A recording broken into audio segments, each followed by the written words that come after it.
Hello, I'm Robert Kelly, and today on Record All Monsters, Space Amoeba and the attempted escape of Ishiro Honda.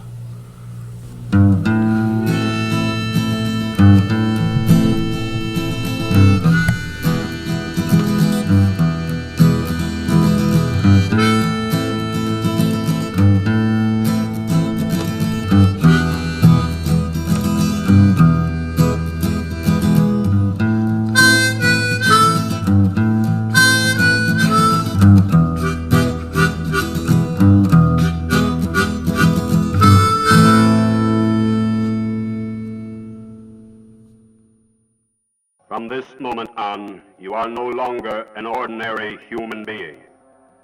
We have taken complete control of your conscious and unconscious mind.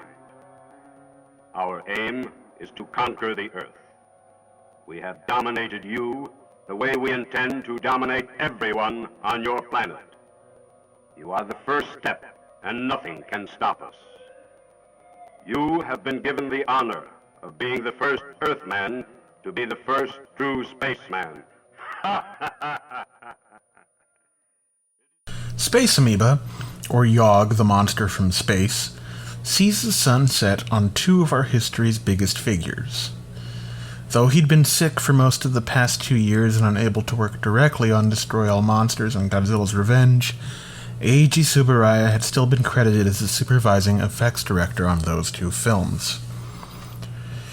And while culturally we often think of Destroy All Monsters as the finale of Toho's golden age, which I think actually happened with War of the Gargantuas, but I digress, a case can be made for today's film. 2 days into the production, on January 25th, 1970, Eiji Tsuburaya passed away due to a heart attack while asleep in bed with his wife. He was posthumously awarded the Japanese Order of the Sacred Treasure for his cultural contribution 5 days later, and he is buried at Fuchu Catholic Cemetery in Fuchu, Japan, where people still leave figures of his two most iconic creations, Ultraman and, of course, Godzilla. Tsuburaya's assistant, Sadamasa Arikawa, had been the effects director in practice for most of the past few years, though Tsuburaya had still been hard at work on the Ultra series of shows. Arikawa struggled with Toho's studio bosses, and Tsuburaya was no longer there to advocate for the production's needs, and Tomiyuki Tanaka was busy arranging Toho's contributions to Expo 70. Ishiro Honda was far too timid a man to make the demands on his behalf as well, so Arikawa's work is not at the level we know he was capable of from things like Destroy All Monsters and Latitude Zero. Arikawa was among a number of Toho employees who chose not to renew their contracts at the end of 1970, in protest of the studio brass refusing to add an in memoriam credit for Tsuburaya to Space Amoeba. I would like to emphasize that this decision was not supported by Tomiyuki Tanaka or Ishiro Honda, both of whom were very good friends with Tsuburaya. Space Amoeba also marks the semi-retirement of Ishiro Honda. It was his last directorial feature for 5 years. Honda had long felt trapped by his mark as a monster maker, and there are ways in which it shows here. The script is a recycled one from 1966. Many ideas from it had already been picked up and used in earlier productions, such as Destroy All Monsters, King Kong vs. Godzilla, and Rodan. It seems the general consensus around this film is that it's a failure of a swan song. In my opinion, though, it's not so much a dusk of Toho's golden age of science fiction, but a desperate, pleading fight, a last stand of sorts, to remind the audience, and maybe the filmmakers, why these movies are worth watching. Along with the array of issues discussed above, I feel this movie has some truly excellent qualities. Among them, one of Akira Ifukube's best, most creative scores, even if there is some repetition and recycling of previous themes and motifs. Honda also gets wonderful performances out of the cast, which include veteran Toho monster movie actors Akira Kubo as our hero, and Kenji Sahara in a surprisingly nuanced turn as something of a villain. We also have Haruo Nakajima playing both the giant squid Gazora and the giant crab Ganime, while Harayoshi Nakamura portrays one of my favorite Toho kaiju outside of the Godzilla canon, the giant turtle Kamiba. While the effect sequences in monster suits are far from perfect, they're quite fun, and Gazora in particular has become a kind of icon for the bizarre and campy nature of some of these Japanese monster movies. Honda also chose not to renew his contract with Toho after the completion of this film, and didn't even quit himself, instead asking his wife, Kimi, to do it for him. They sold their home and moved to a smaller one, in which they were quite happy. After about a year, Honda returned to directing, but this time in television, directing the premiere and finale of the first Ultra series after Tsuburaya's death, Return of Ultraman. In addition to his work for Tsuburaya, Honda began editing classic Godzilla films for the child-focused Champion Festival, held throughout the year whenever Japanese children were out of school. Champion Festival's screenings consisted of a full day of monster movie programming, with classic Toho features edited to appeal to children, leading up to the headlining film, usually a new Godzilla movie.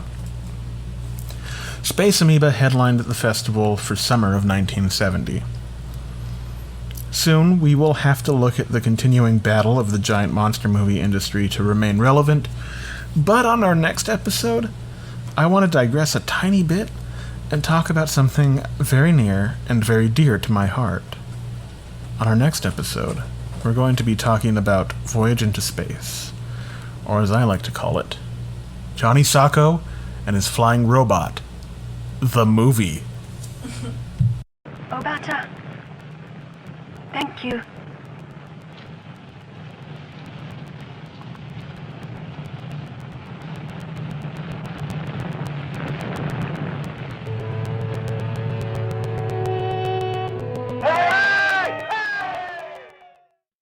Hello, I'm Robert Kelly. Welcome back to Record All Monsters, where we're here with a first-time guest I'm very excited about, Ryan Lengyel, the stop-motion animator from...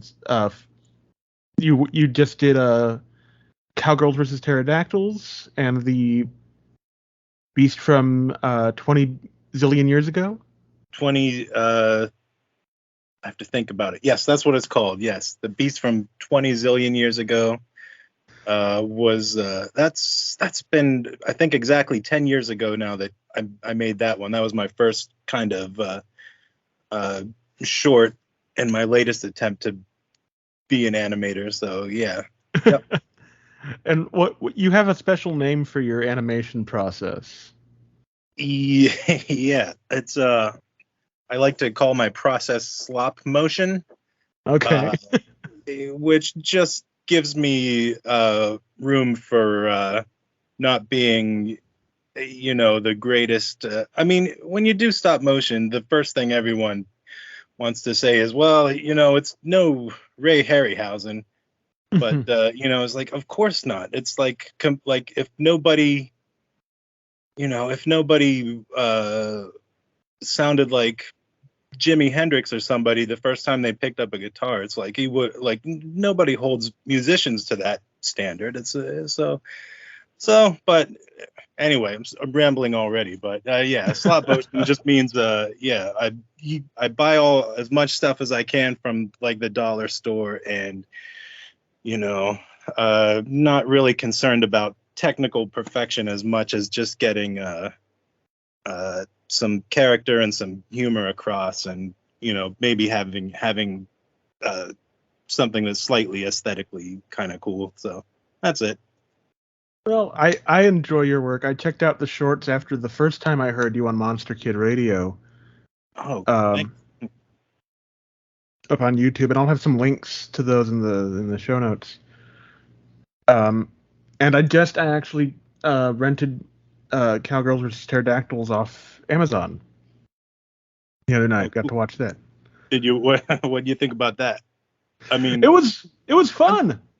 Okay, yeah, it is. It's a fun, it's I mean, Joshua Kennedy, all his movies are fun, but yeah, he, So I don't. Sometimes I look at the reviews on like YouTube comments or something, and it's like, Yeah. well, you can't, but he does so much with so little, and like it's always fun, whatever it is, and yeah, He knows what really he's happy capable to. of, and he does it to the best of what he's got available.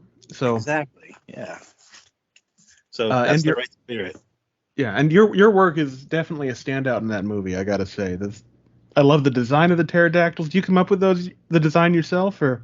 Thank you. Yeah. Well, that's one of the cool things about working with Joshua Kennedy is he pretty much just says, "Yeah, there's going to be some monsters in it, and they have to do this and this, but other than that, he leaves like the design up to me, and a lot of the little details and quirks and things." So, yeah, uh, yeah, those pterodactyls were I wanted it to be kind of a combination of. You ever watch Johnny Quest with that?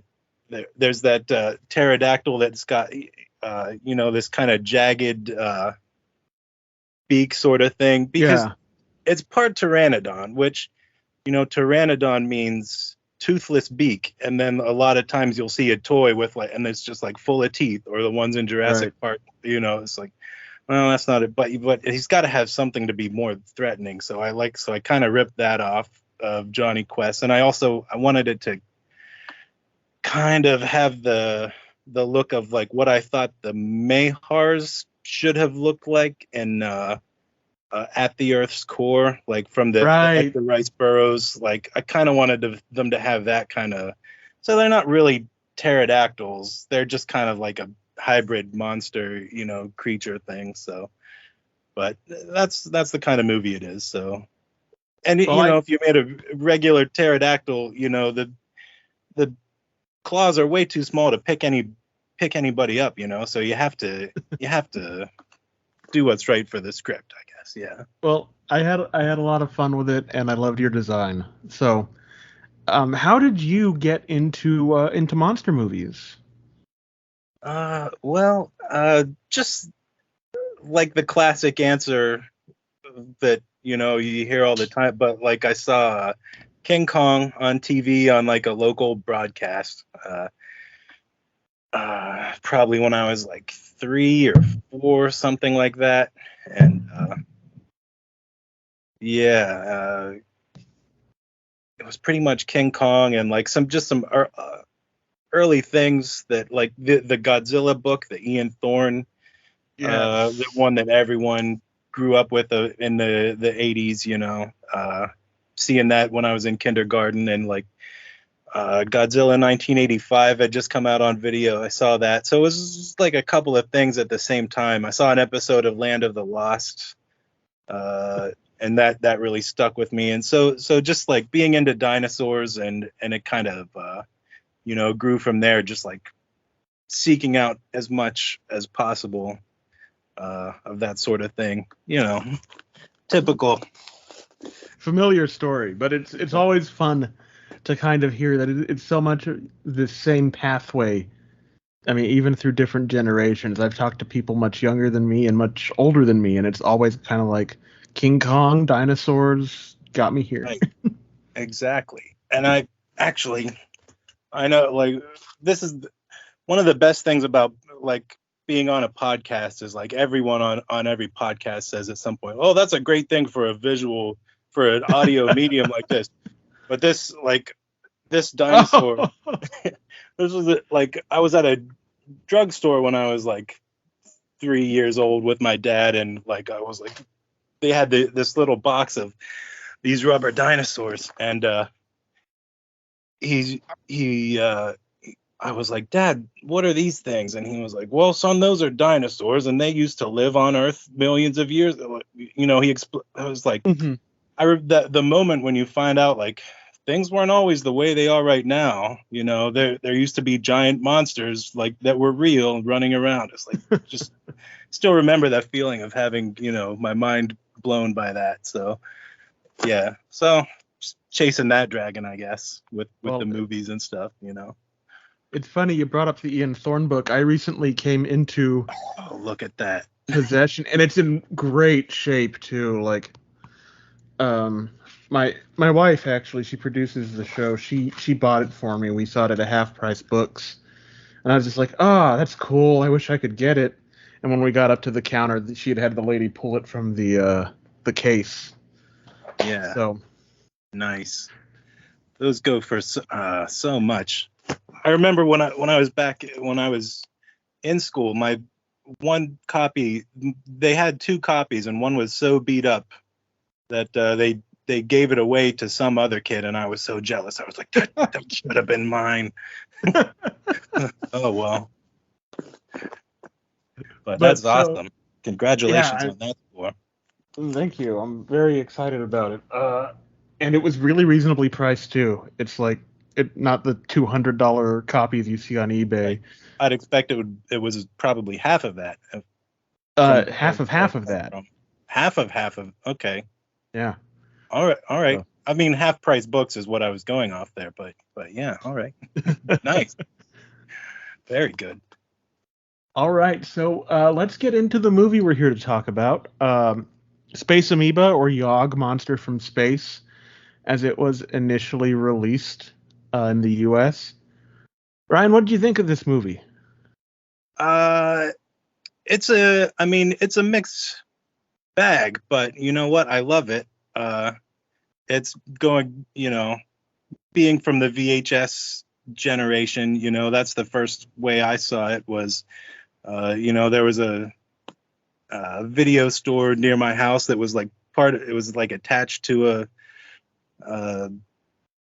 like a gas station. It was called like Carousel Video, and they had like one of the things was Yog, and I was like, oh, this looks cool. And then when I started watching it, and I was like, I recognize that guy. I recognize that guy. It's just so cool to have this recognize that cast of not characters, but the classic Toho ensemble cast that's Right. in there, which and it's also reading up on it, I guess like this was pretty much the last movie before Toho got dissolved into like I think 70 different companies according to the commentary on there. So it's the last time you really get to see all those people together, and that a Toho monster movie has that kind of classic feel to it.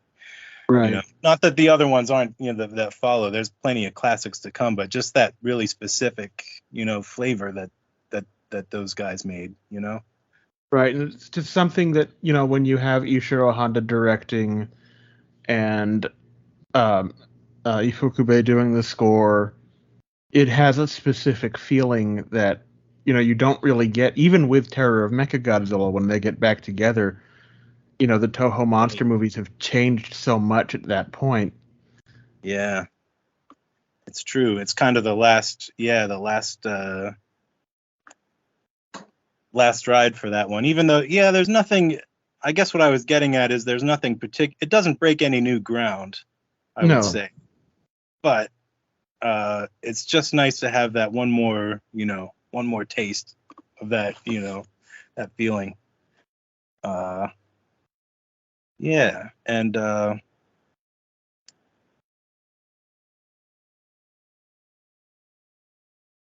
sorry, brain fart. That's a good. No sorry. problem. No problem. I'd actually never seen this one until I watched it while I was writing the essay. Okay. So what did you think of it? Well, I had heard so many. I don't know if it's because I'd heard so many bad things about it, but I really enjoyed it when I watched it the first time. It has that classic feel of like the mid '60s Toho monster movies. Right. And it's great to see Kenji Sahara like as a bad guy, kind of. Like, yeah. And Yoshio Tsuchiya is just kind of, he's pretty even keel in this one, which is unusual too. Yes. So they're doing a great job playing against type, and I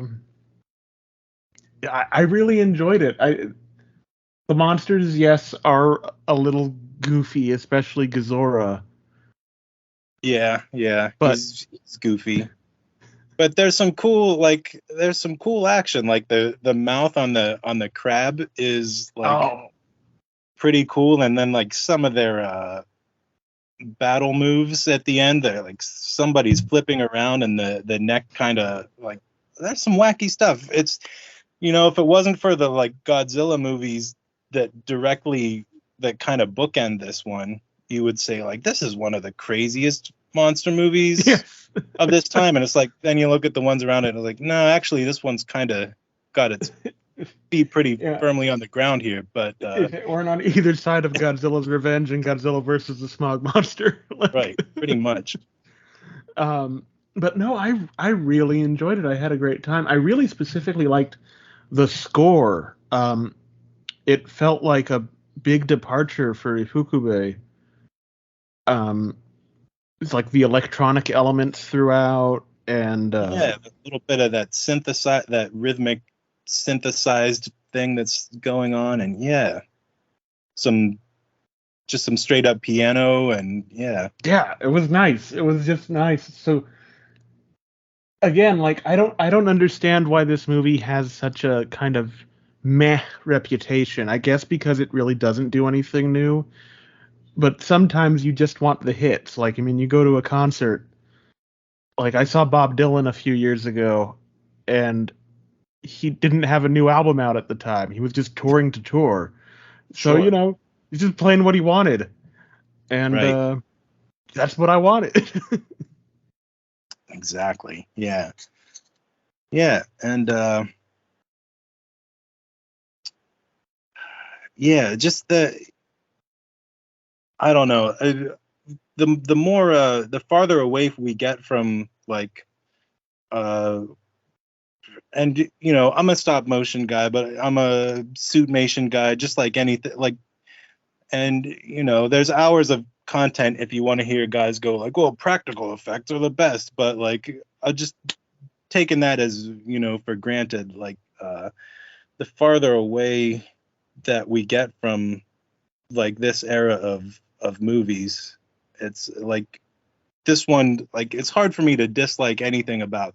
Like, I just I like it so much. Like I always use like musical metaphors. So like it's something someone asked me recently, and I like this is kind of how I feel about the different eras of Godzilla uh, movies. So this is like this is the only platform I can say this and probably not feel like people are just rolling their eyes at me. So so it's like the like movies from from like the show are like I feel like it's like my favorite classic rock band, and then like when you get to the Heisei period, it's like the reunion tour of your favorite classic rock band, and like it's like they still have the original drummer, but it's like the singer's brother now, and like they had some original stuff that was pretty good, but then like people just wanted to be like play King Ghidorah, play Mecha Godzilla, and it's like, all right, they're just kind of retreading, there's not, there's some energy lost there. And then you get to the Millennium movies, and that's kind of feels like a cover band of your favorite classic rock band. So it's like, well, they're not doing much new, but it's like all different people in there, but but here, look, Godzilla's back, Mecha Godzilla's back, it's like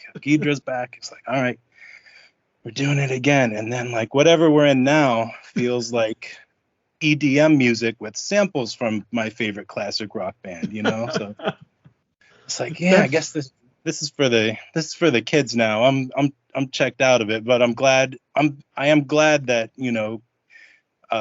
these, the characters are still current and relevant, especially like it's something I can share with my kid, and he's really into like he wants to watch Shin Godzilla, and he wants to see like the new the stuff what is it, I can't even think, the legendary movies which are good, and they're fun, and like that's nothing against them, but like they don't when I look back at these, I'm like these people making art together is I think the thing I'm more of a fan of than Yeah. the the characters themselves as I was as a kid. If that makes that. Sorry, No, I just rambled. no, it makes perfect sense to me. Like, I'm a big fan of blues music in particular. So, like, at one point I compared Godzilla to Muddy Waters and Gamera to Howling Wolf, trying to explain the That's yes. the rivalry. But it's like Howling Wolf is one of my favorite singers of all time, and kind of signature song, Smokestack Lightning.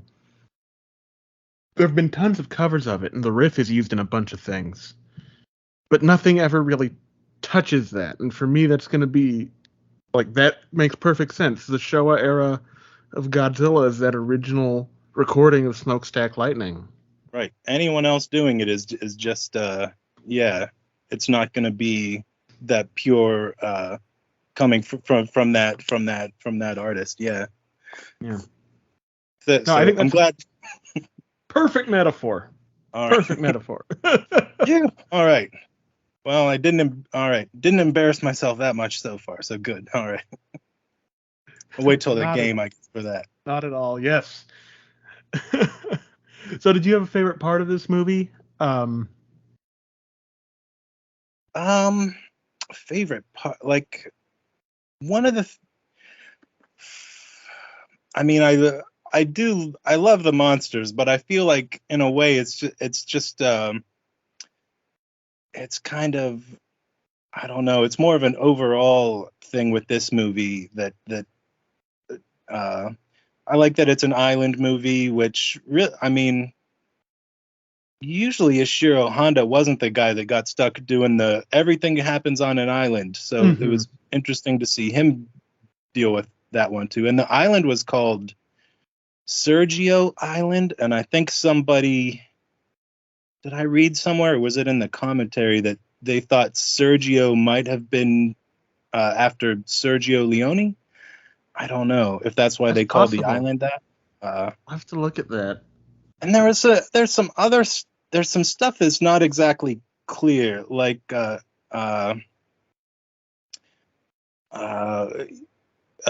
Tsuchiya's character, the doctor, like at the beginning of the movie, he kind of has this.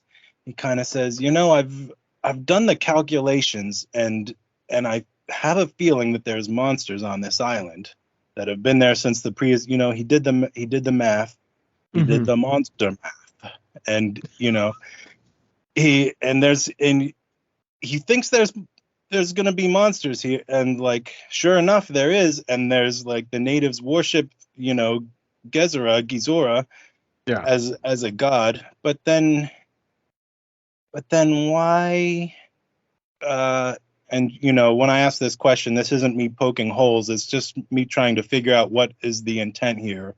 Is like so Gezora already lived there, but so it was pretty convenient for the alien to take over this giant squid, but the turtle was small before, and then he got big, and the crab, I guess, was enlarged by the alien. But was there already a giant crab and a giant?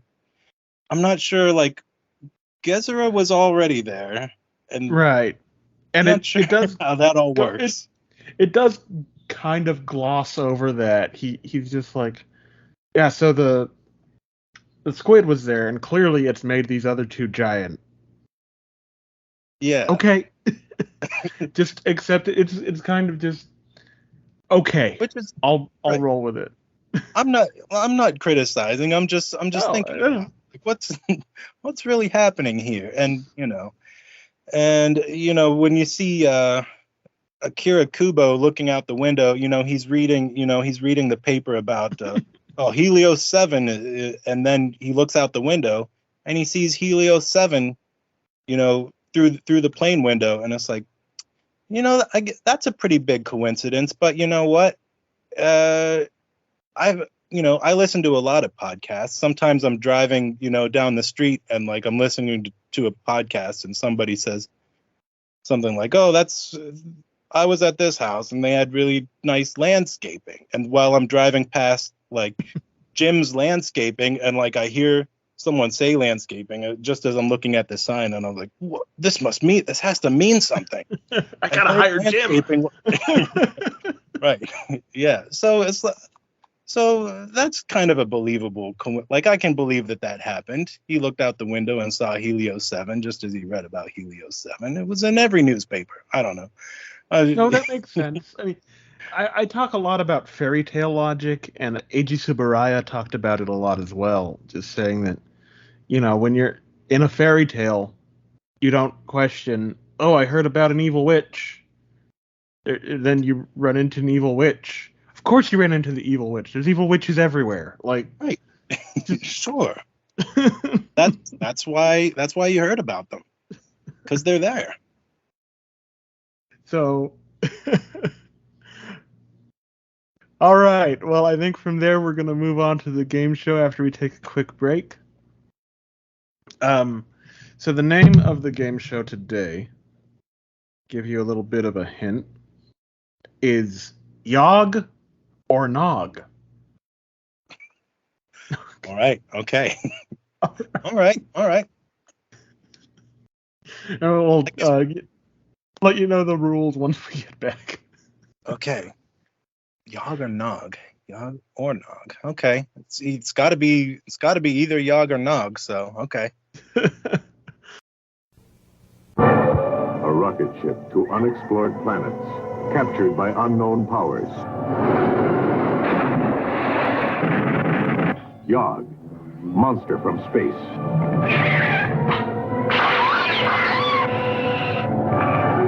You are powerless against me.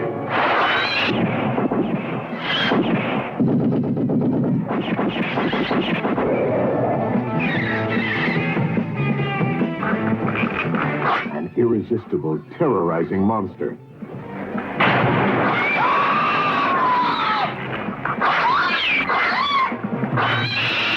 We have merged ourselves into the giant crab and the jungle turtle.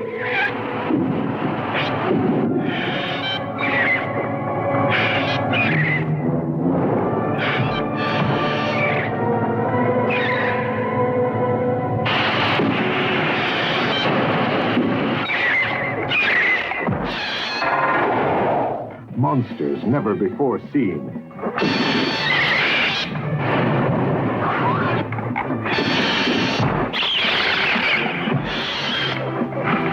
The unconquerable.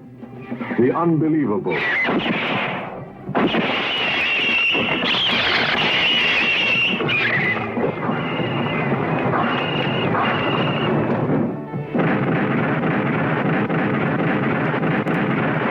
Yog, monster from space. Welcome back once again to Record All Monsters, where we're here with Ryan Lengyel, stop motion animator and enthusiast about practical effects. So we are going to have our game show today, which is called Yog or Nog. And here's the deal with it. In today's movie, the official English language title is now Space Amoeba. But when it was originally released to theaters by AIP in 1971, they called it Yog, Monster from Space.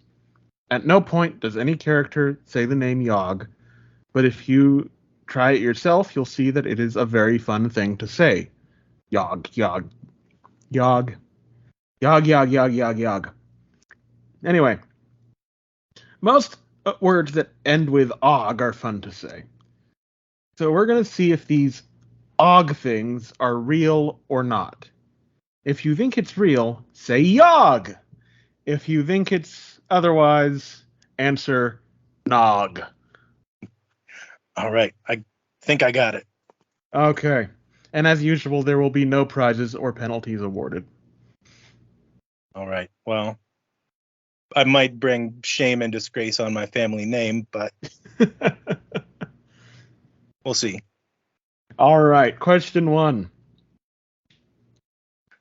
Was there a television show from the 1990s called Mike, Lou, and Og? Yog. Yog indeed.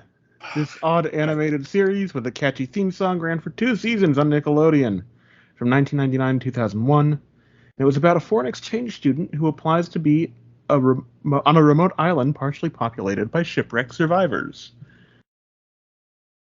I don't think I ever saw it, but I definitely saw commercials for it, so I felt pretty confident about that Yog. I actually hadn't seen that one, but that was one my wife producer Courtney brought forward, and she says it is probably Nickelodeon, but it might be Cartoon Network. But again, I trust her implicitly. There's no way to find out, so. Absolutely. No way of knowing. Yeah. All right. Question 2.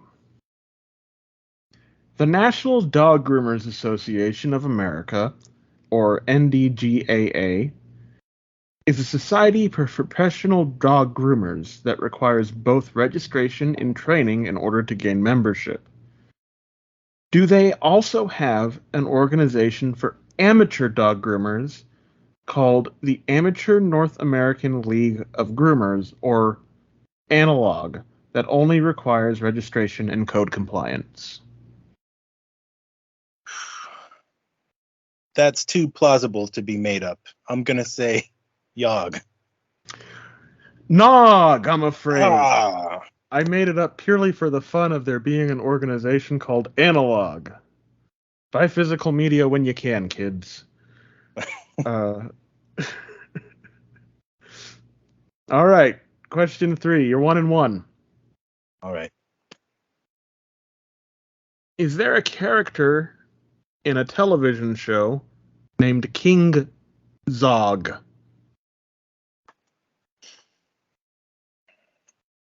I don't know, but I'm going to say Yog. You are correct, sir. Yog indeed.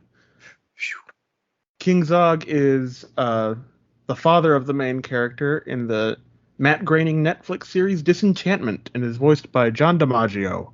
Oh yeah, that's a good one. I fell off the wagon with that one, but that was an all right show. Yeah, I enjoy it. It was a little shaky going into the first few, but now I love it dearly. And Right. he's actually named after the only king of, I wrote this down, but I can't find it.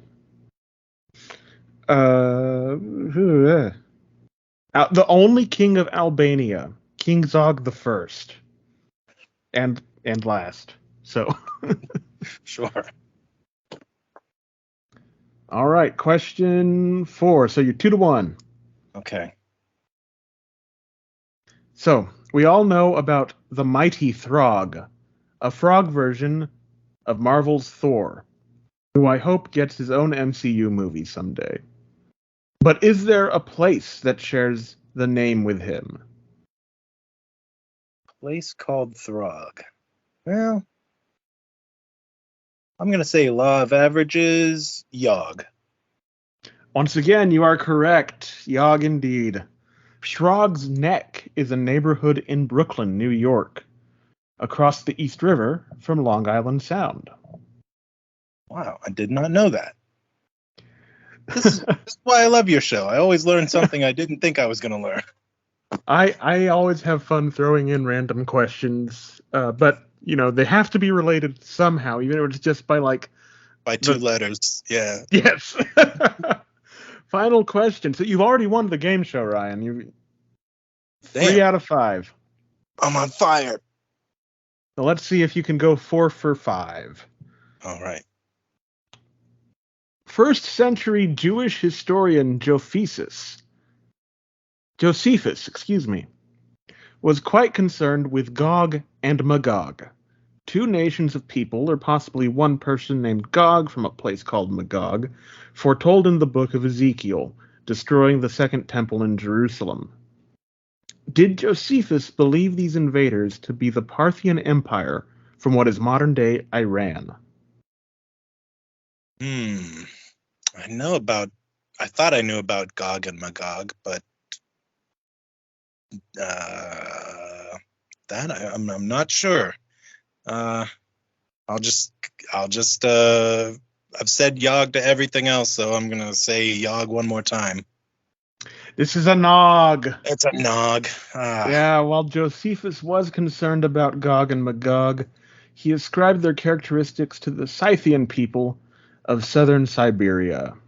The Scythians. All right. Well, you got me with that one. But you won the game 3 out of 5, 3-2. Right. I feel good about that. Well, I'm really glad you were able to come on, Ryan. I had a great time talking with you. Oh, thanks for having me. It's an honor. Oh, well, we'd be happy to have you on again at some point. Sure. Anytime after 9 o'clock Eastern time. Yeah. All right, I'll hold you to that. All right. All right. I'm going to go ahead and end the recording there. Oh, no, I'm not.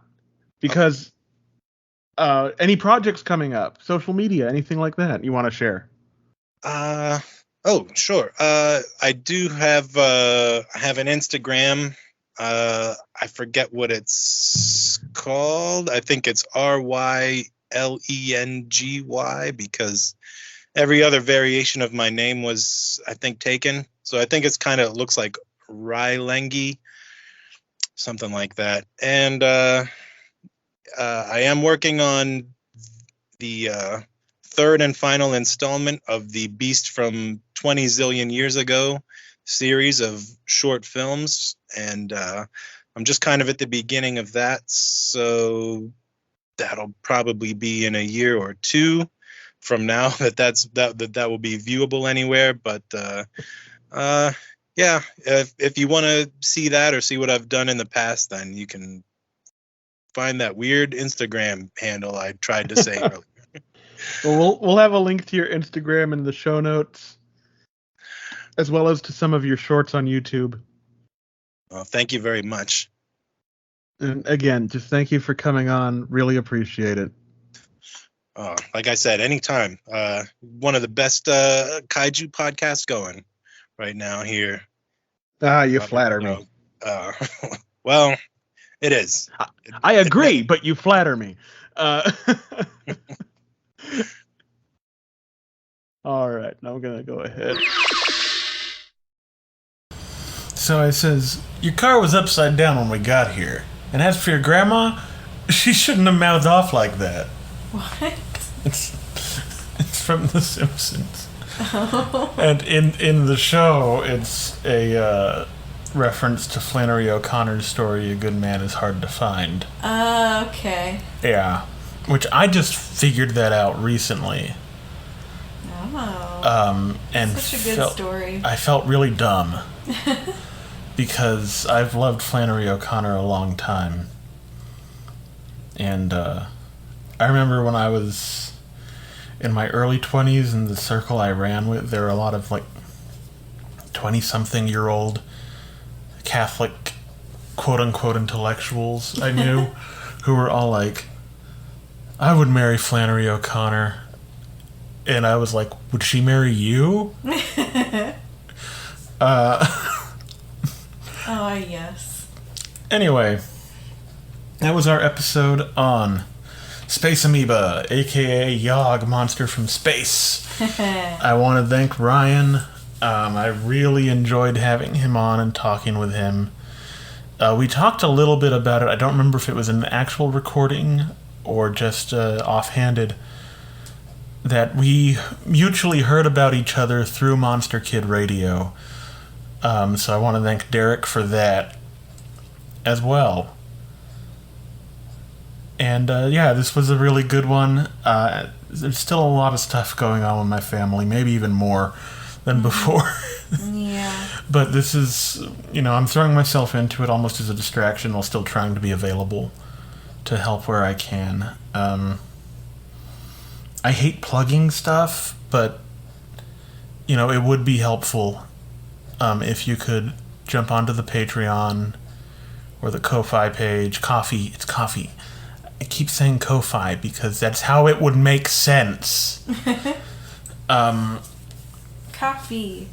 Like you're buying somebody a coffee. Yeah, but that's dumb, and I don't drink coffee. But how do you get up in the morning, Robert, you ask? It's just done sleeping. Sleep time over. Anyway, so yeah, we do have a Patreon and a coffee page. And those, of course, will be at the big link in the show notes to find us online. Courtney, do we also have social medias? We sure do. What are they? They are Record All Monsters Pod. Well, that's our email address, recordallmonsterspod@gmail.com. And our Instagram, you are holding up a sign for me, is recordallmonsters.pod. And our Twitter, flip the page. Their Twitter is @MonstersRecord, and on Facebook you can just look up Record All Monsters Podcast. This coming Thursday, the 14th of July, I will be doing a live show for Record All Monsters, talking about Godzilla vs. the Smog Monster. That's a little bit ahead of where we're gonna be, where we are at this point in the show, but the episode won't go out on the feed until it's time.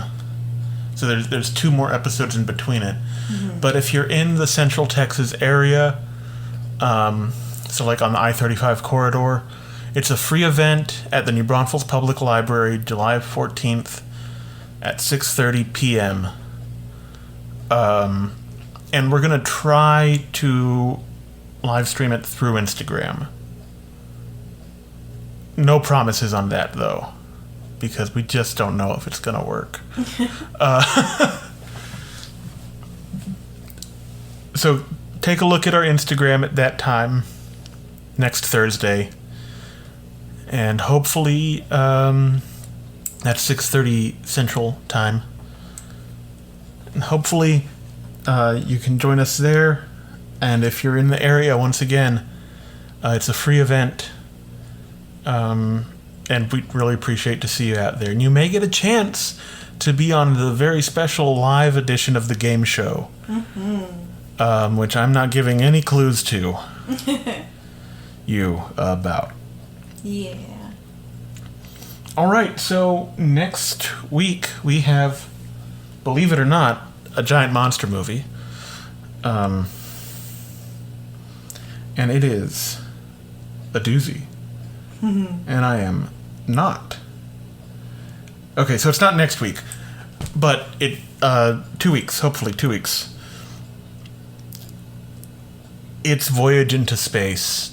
Johnny Sacco and His Flying Robot, the movie. Yes. I love this one dearly. Don't worry, it's not going to turn into another Godzilla's Revenge. And even if it did, it's my show. I can do what I want. No, but the essay's already done, and it is not, 15 pages like the other one. So, that should be a normal length episode. And we have a couple of potential guests lined up, and they're all people you know and love. So we'll see who actually can make it. Maybe it'll be more than one person. Who knows? Who knows? Certainly not me, the person who should.